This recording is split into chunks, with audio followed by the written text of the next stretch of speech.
A nightmare strikes, ripping a Dallas family apart.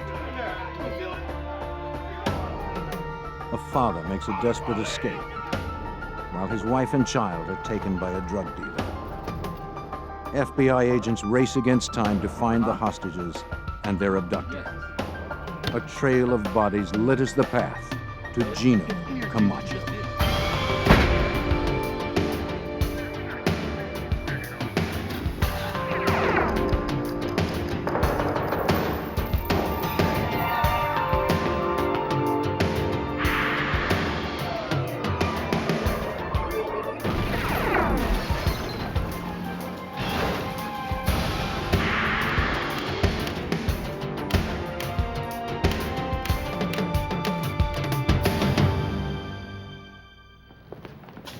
A mother and child are kidnapped. A bystander is murdered.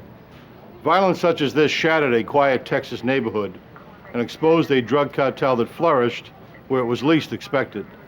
I'm Jim Kallstrom, former head of the FBI's New York office. FBI field agents work to penetrate the secretive drug underworld, expose those involved, and crush the cartel.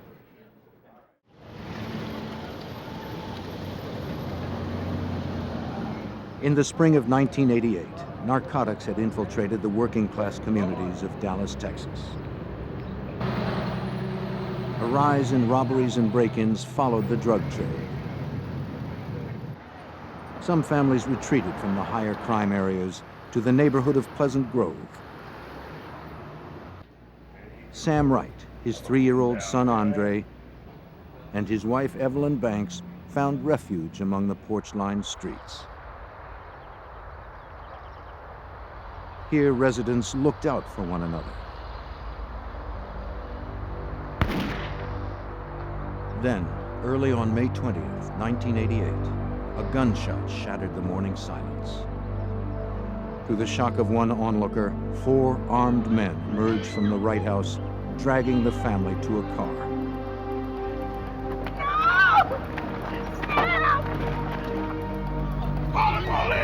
Sam Wright managed to break free from the abductors and escaped. The neighbor who witnessed the incident ran to alert the authorities, while Wright dashed behind houses to avoid the gang. But help could not arrive before the gang stuffed Wright's family into the car and disappeared. Strangely, detectives had still not heard from Wright, and the mystery of the morning's events deepened as detectives entered. Inside, the kidnapping investigation expanded to include a murder investigation as well. The police found the body of a young man lying face down in a pool of blood. A driver's license identified the victim as 25-year-old David Wilburn. Investigators were thorough and collected anything that seemed promising. But there was little evidence to collect. They also dusted for fingerprints, but retrieved none foreign to the residence. Detectives spoke to the neighbor who'd called 911, hoping she could provide some answers. The interview revealed that Wilburn, the dead man found at the scene, was Sam Wright's nephew. But she didn't know why anyone would want Wilburn executed. Detectives also learned that the Latino man who drove the Lincoln had visited Sam Wright on previous occasions. But no one recognized the others. For investigators, larger questions remained. Where was Sam Wright? And why hadn't he contacted authorities about his family's abduction? Just one disturbing fact was clear. A mother and her 3-year-old son were in the hands of killers. Given the urgency, the Dallas police called in the FBI. Special Agent Jose Figueroa was assigned to the case. Every time we receive information about kidnappings, that's a priority case in our standards, especially when a kid is involved. And we don't wait 24 hours to respond to a kidnapping. Figueroa began by searching for Sam Wright, the man who had escaped from the gang. The FBI learned that Wright was a fugitive on the run for 3 years after fleeing a drug conviction. This explained why Wright, the distraught father, had kept on running and not turned to the police. But the FBI agents needed him. If they were going to move forward and help the wife and child, they had to talk to Wright. Suspecting that Wright was hiding in the area, agents canvassed the Pleasant Grove neighborhood, talking to neighbors. That's what we did at the beginning. We inundated the whole area with our business cards and interview everybody, just asking for somebody to get in touch with Sam Wright for him to contact the FBI office. As hoped, one of Figueroa's business cards found its way into Wright's hands. The panic-stricken father risked capture by calling the FBI. He asked for the only person who could help his family, Agent Figueroa. Tass Bailey worked with Jose Figueroa on the FBI Violent Crimes Unit in Dallas. Sam told Jose that the individual who committed this offense was a guy named Gino, and that was all that Sam knew him by, was Gino, but that he had been arrested several months before by the Mesquite Police Department for a murder committed down in the valley, the Rio Grande Valley. Sam Wright refused to come to the FBI office, but promised to call again. Until then, the agents had one lead, the name Gino. We went out to the Mesquite Police Department and met with Captain Larry Sprague. Larry told us, he said, "Oh, I know exactly who you're talking about. You're talking about Gino Camacho." 33-year-old Gino Camacho was a known drug runner whose large shipments of marijuana were distributed and protected by a small gang of thugs. He was also known to have a girlfriend named Wanda Jackson. On Sunday, May 22nd, just 2 days after the abduction, agents tracked down Wanda Jackson. They asked her about Gino Camacho's whereabouts, but she denied having any knowledge of where the suspect was. She claimed that she hadn't seen Gino in weeks.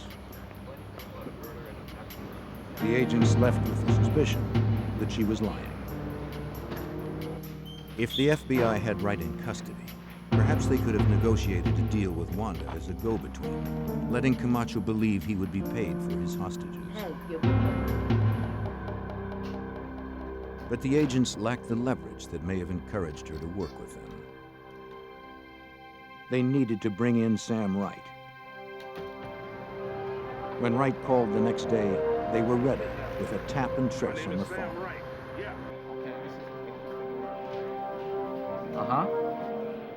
Okay. An arrest team had already been dispatched to the downtown area. What does he look like? Come on, man, I don't have time to talk. Come on, put somebody on there. You know his name? When the payphone address came through, it was radioed to the field.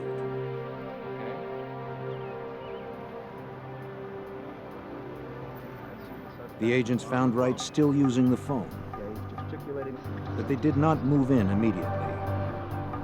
Though desperate to find his family, Sam Wright was a convicted drug dealer, a fugitive from the law. The FBI didn't know how far he might go to avoid capture. Agents spotted one man waiting in the car for the fugitive. Wright could have had others posted nearby.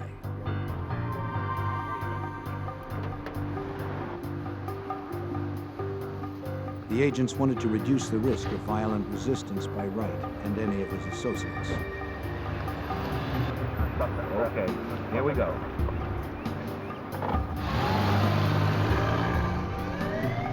When they were confident that Wright and his driver had no other accomplices, the agents struck.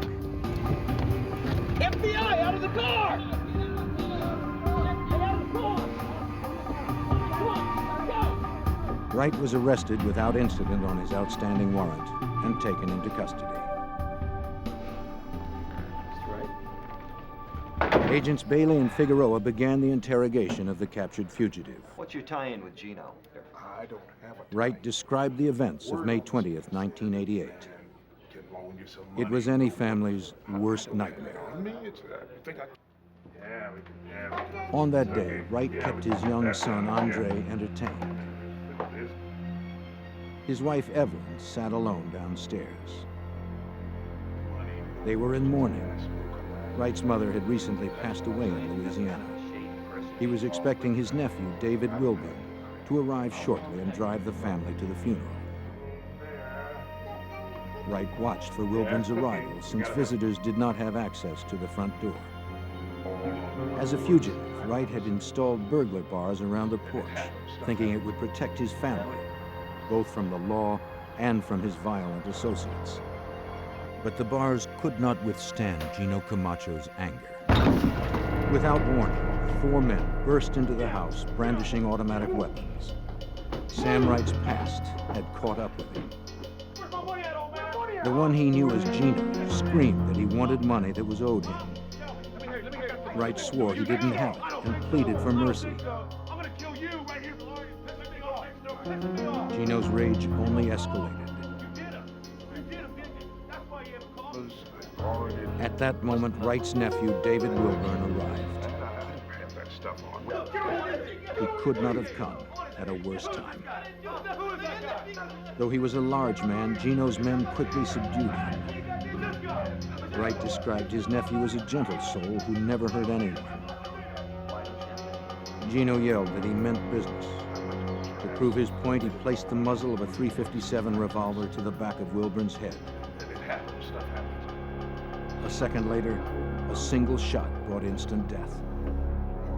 Wright watched helplessly as the lifeless body of his nephew collapsed a few feet away. Sam Wright desperately wanted to help authorities, but he swore he didn't have any more information that could assist the investigators in locating his family. While Wright remained in custody, the clock continued ticking for his wife and son. To expedite leads, Dallas police and the FBI orchestrated a media campaign. Area newspapers and television stations featured pictures of Camacho's face. The authorities requested that citizens come forward with any information as to the suspect's whereabouts.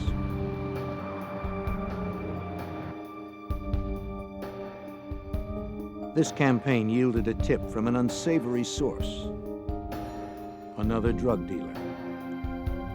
David Munoz, a small-time dealer, called the FBI and was connected to Agent Bailey.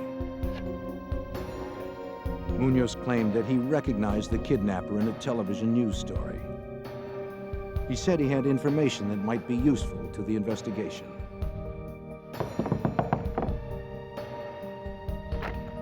You call my office? Munoz What do arranged you to want? meet Bailey in his Dallas motel late at night. He told Bailey that he knew who Camacho's accomplices were. He even offered to turn Camacho over to the FBI as part of an unorthodox deal. I got something you want. What Munoz planned on doing was kind of taking over the collection of Camacho's drug debts and business dealings, and wanted us to kind of turn a blind eye towards this. We basically told him no deal. Because there was only a weak connection to the case, Bailey did not arrest Munoz. Nevertheless, the FBI agent managed to extract one key name from the opportunist: Eddie Blaine Cummings. On the street, Cummings was known as Fast Eddie. A background check revealed he had a criminal record and had spent time in jail with Gino Camacho. Cummings was currently on parole for possession of illegal weapons. Special Agent Figueroa now had 2 names: Gino Camacho and Fast Eddie, as he canvassed area nightclubs.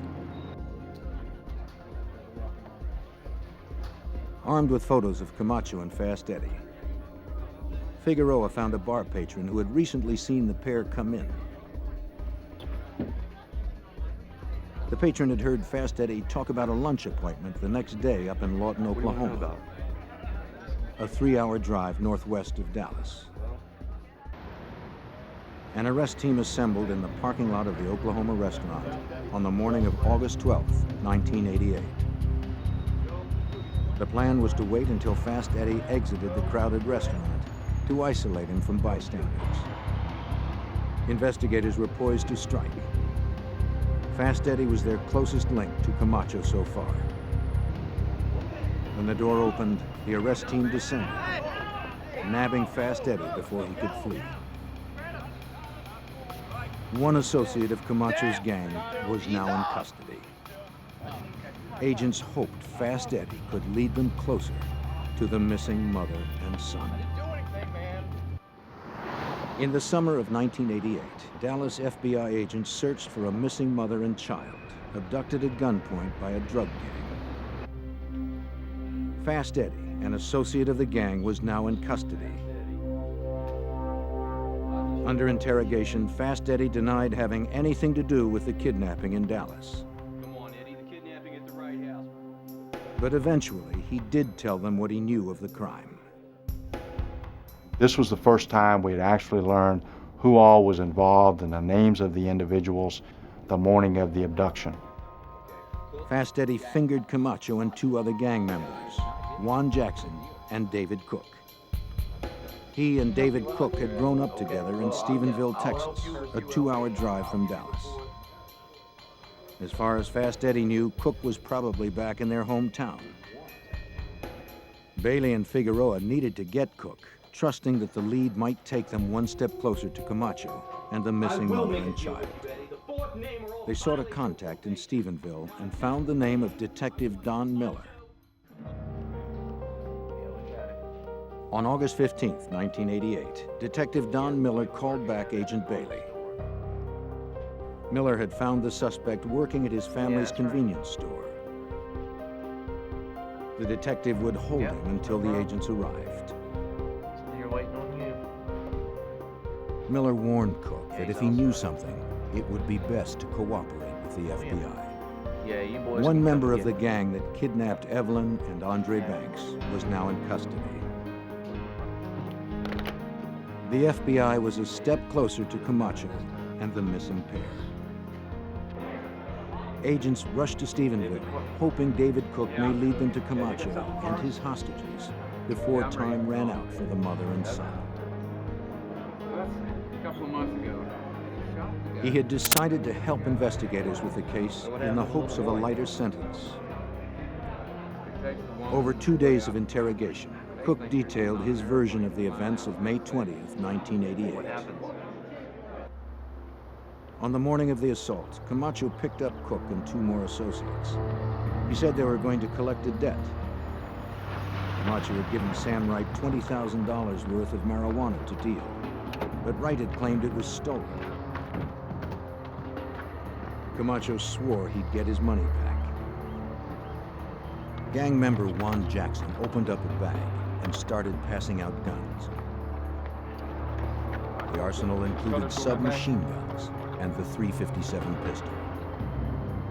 Camacho sent another gang member, Larry Merrill, around back to cut the phone line. No one was going to call for help.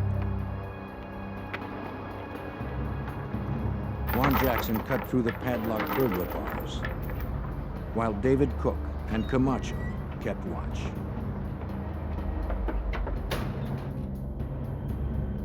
They burst in the front door and found Evelyn Banks in the living room. Camacho had his men sweep the house, guns drawn. Where's my money? Where's my money? Where's my 20 grand? Downstairs. Move. I want my money. I want it now. I'm not leaving this house without it. I'm not leaving here without my money. You understand me? The gang corralled the terrified family into the living room as Camacho's fury rose. He said that if the family didn't cooperate, they would die. Camacho told him to put the baby on the sofa next to his mother, and that if the baby moved or caused any problems, to shoot him.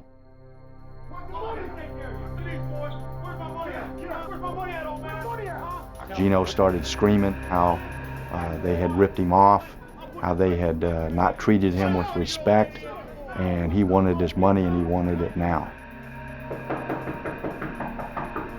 Amid all the shouting, there came a knock at the door. The assailants' first thought was that the neighbors had summoned the police.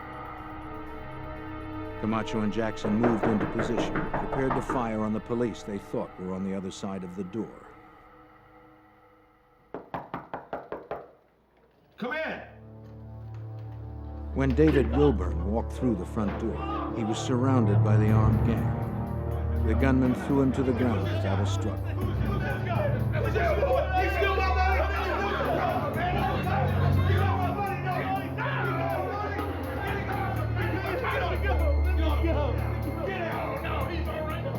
Camacho ordered Jackson to shoot him.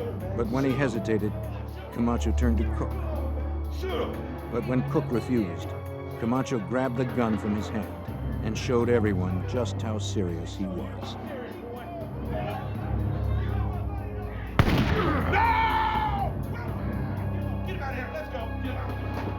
Camacho yelled that no one was going to show him disrespect anymore. Grabbed my gun and he just blows the guy away. Under intense questioning, Cook never wavered on the facts, including that Camacho was the shooter. His story matched Sam Wright's version. After they left the house, Camacho remained furious that Wright had escaped. But the gang didn't give chase. They knew the police would soon be summoned in force to the Pleasant Grove neighborhood. Instead, Camacho ordered them all to Cook's apartment, where he could decide their next move. Camacho figured they could lay low there with the hostages.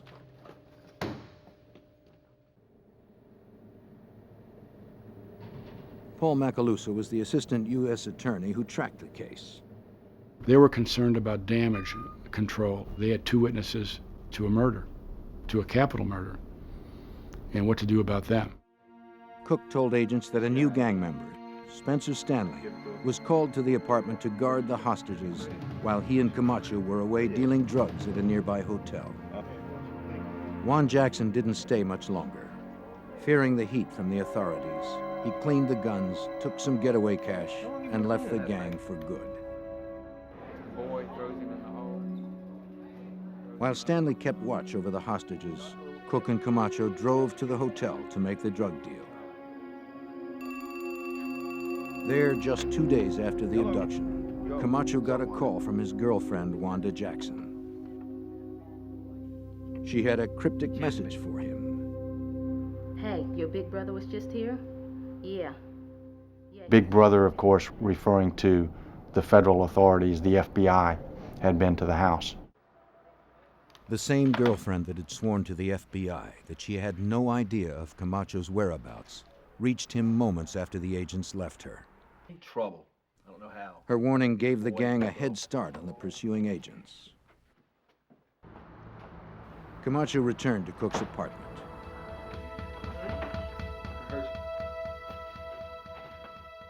He told Evelyn that he wasn't angry with her, only with her husband over the money. I'm not after you.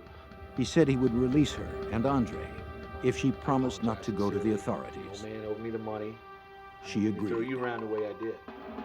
With that pledge, Camacho said he would take them to a private airstrip in Oklahoma for a flight to California. Get us all out of here to safety.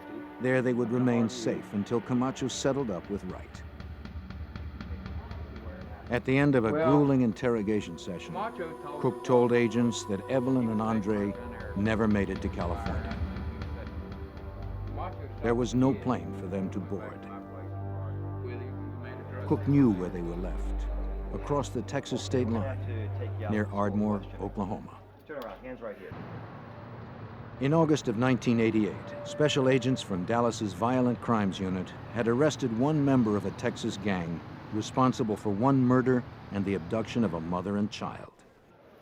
While in custody, Cook pointed special agents Jose Figueroa and Tass Bailey north to Oklahoma. It was the next stepping stone towards their ultimate goal: finding Evelyn and Andre Banks and their abductor, Gino Camacho.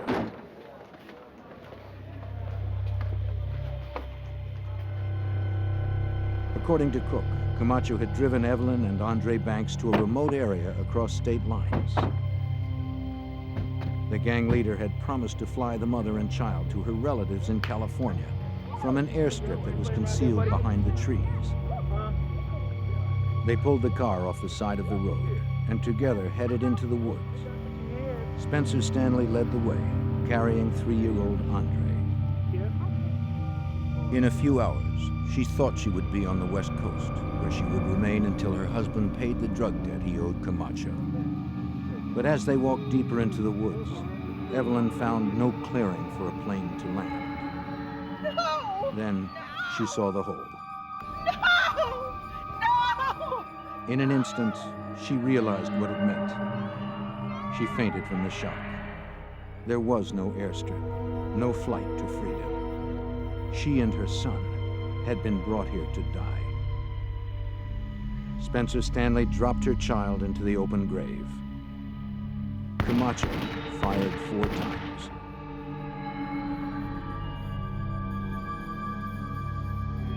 Then they threw Evelyn in on top of her son and shot her as well. Evelyn Banks and her 3-year-old son Andre died on May 23, 1988. This was the grisly scene that David Cook told agents he was leading them to. The agents had just about reached their frustration point when Cook at last recognized the area. The search for Camacho's victims began in the punishing heat of late summer. The federal kidnapping case had escalated into a homicide case as well. Camacho had now killed 3 people. But if the agents wanted to prove their case against the killer, they had to find the bodies. To pinpoint the burial site, the agents began a line search through the trees. And as we walked in behind those cedar trees, you could see a depression in the ground where someone had dug. All the sod had been torn off. When investigators reached the site, 3 months had passed since the murders. They began the painstaking excavation. They removed small loads and sifted through the dirt, careful not to miss or destroy any evidence. Near the surface, agents found shell casings from a .380 caliber weapon.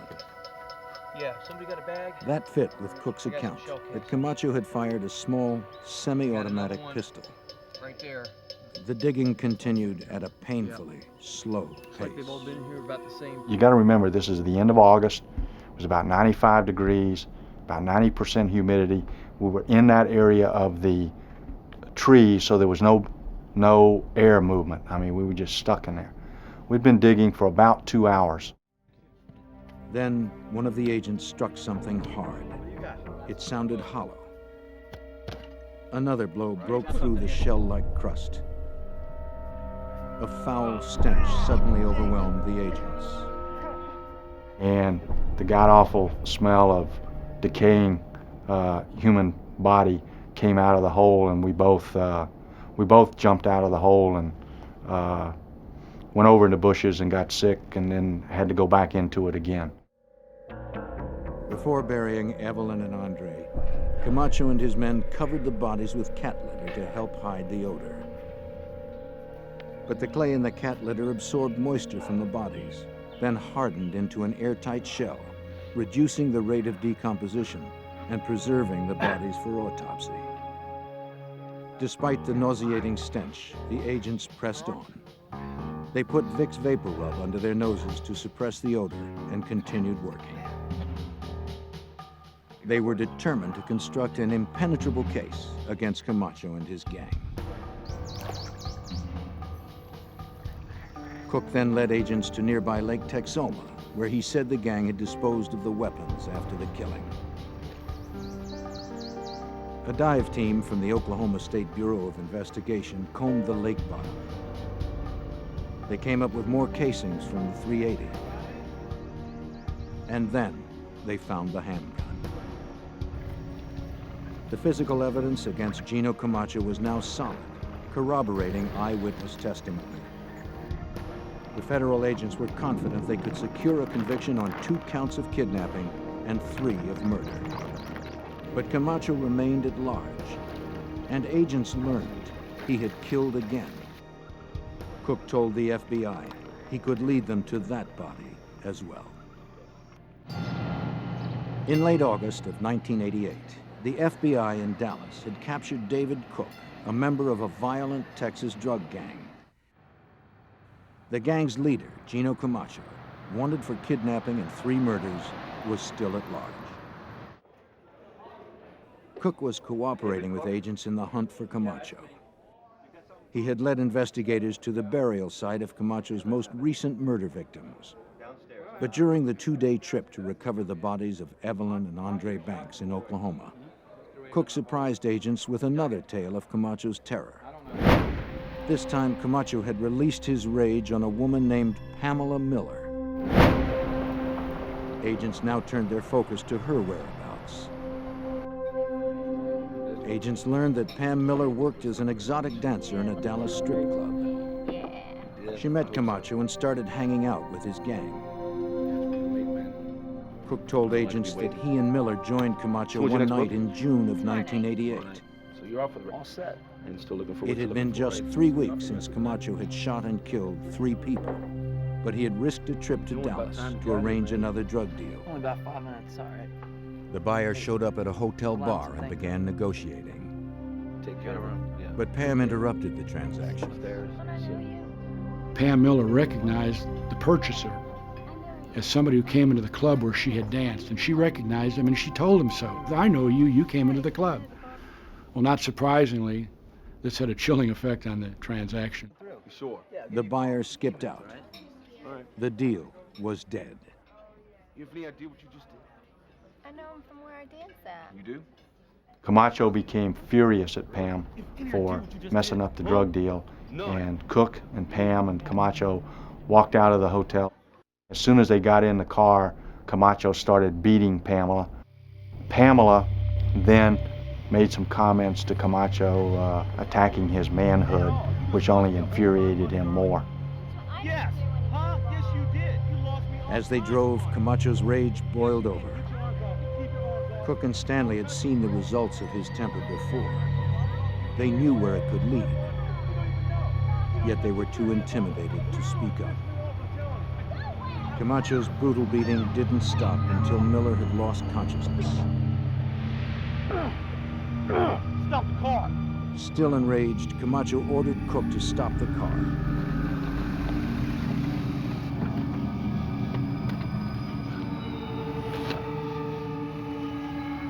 He dragged Miller onto the road, laid her limp body behind the right rear tire, and yelled for Cook to back up.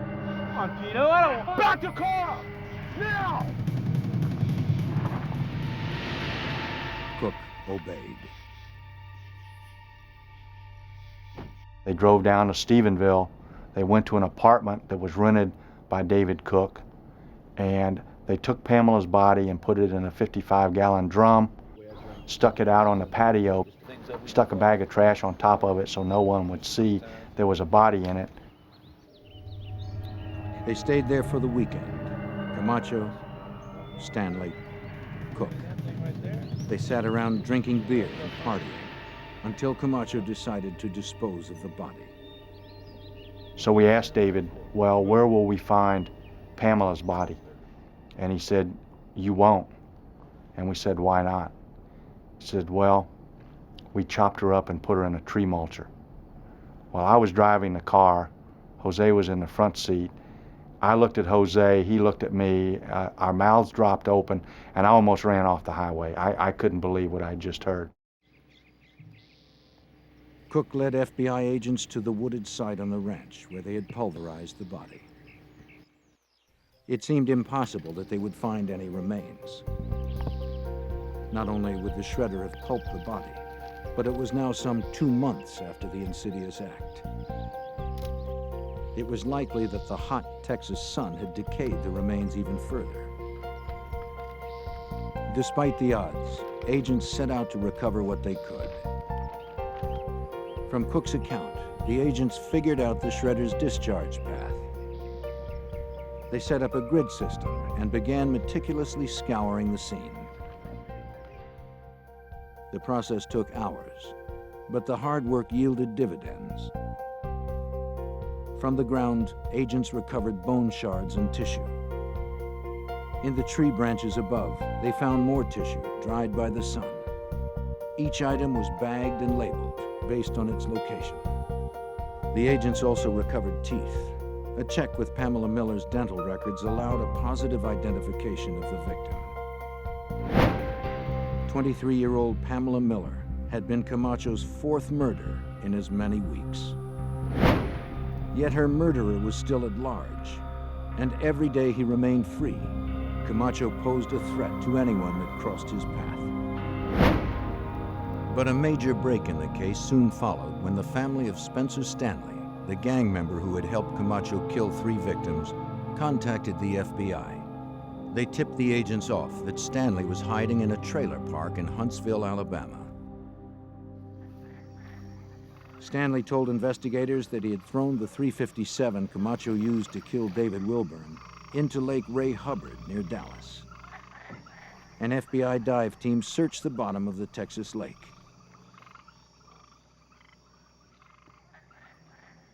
They never found a gun. I got something. But they did find a casing from a .357 and several live rounds. The recovered bullets were taken to the FBI's Materials and Devices Unit in Washington, D.C.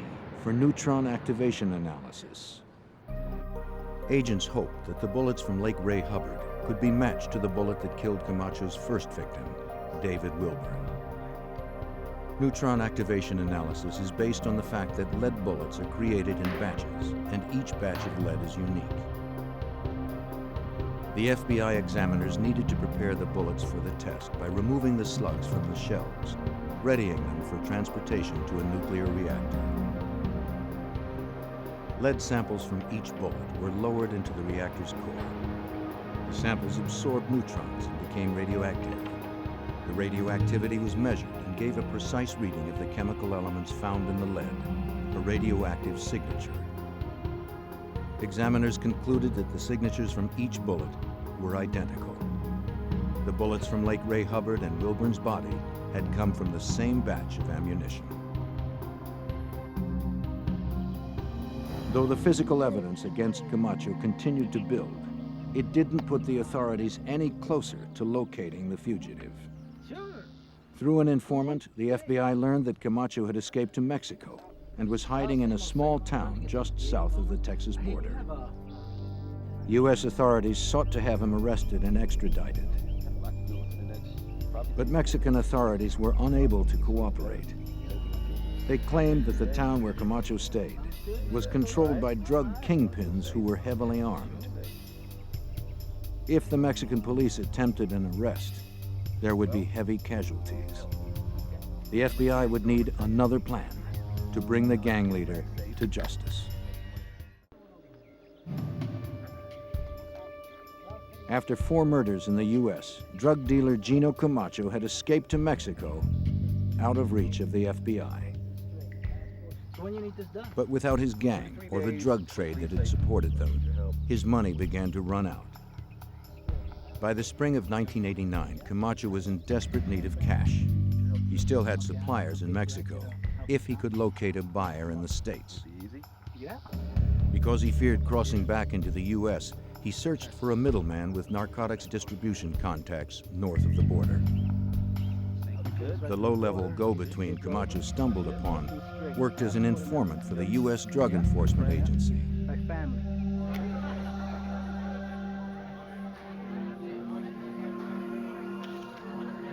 The informant reported to his DEA handler that a man named Gino wanted to set up a drug deal.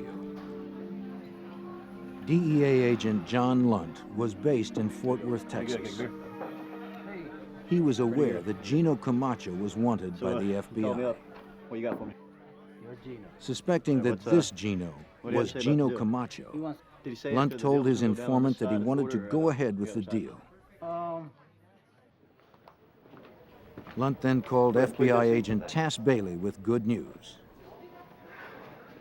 John told me that it sounded like this was Gino Camacho. I then provided John with a photograph of Camacho, which he showed to his informant, and the informant confirmed that that in fact was the individual with whom he had met. To get the fugitive across the border, the FBI offered Camacho a deal he couldn't refuse. Their informant told Camacho that an American distributor wanted to buy $1 million worth of marijuana. But the distributor needed to finalize the deal in person. He wasn't comfortable doing such a large deal with someone he'd never met. To calm Camacho's fears about entering the U.S., the informant told Camacho the distributor would advance Gino $100,000 when they met in the border town of McAllen, Texas. But there was one problem with the statement. Field agents needed a means of visually identifying the fugitive amongst other border crossers. To make Camacho stand out, the informant sent clothes he said would enable the distributor to identify him. The arrest team committed the clothing to memory: Hawaiian shirt, blue shorts, and a green-brimmed baseball cap. Camacho got the package of clothes at a friend's apartment where he often hung out. But no one could be sure an experienced smuggler like Camacho would not be too suspicious to wear the outfit. We knew that this was going to be our only shot at him, that once he figured he'd been set up, that the informant would be burned and he would be even more cautious than before in doing any type of transaction that would afford us an opportunity to arrest him. So we set up very elaborate arrest plans. On the day of the deal, agents scanned the border crossing for Camacho. They hoped they could find him in the crowd by the telltale clothes that the smuggler had been sent. Then, the arrest team spotted him in the outfit. Camacho didn't realize the place was swarming with federal agents, dressed as patrol guards, tourists, and passers-by. They all had memorized the outfit and his picture. Calmly posing as a tourist, he started across the bridge that spanned the border. FBI agents dressed as Border Patrol guards approached Camacho. The fugitive played it cool and gave a false name, Tomas Sanchez. When the agents asked for identification, he claimed he didn't have any. He was simply an American tourist returning from a day trip to Mexico. The agents coolly told him to come inside for questioning. He went without a fight, believing this minor misunderstanding would soon be cleared. The gang leader was already in FBI custody, and he didn't even know it. Camacho was taken to the Border Patrol office and fingerprinted. Bailey let him stew in the cell for over 2 hours, while agents waited for a computer match on the prints.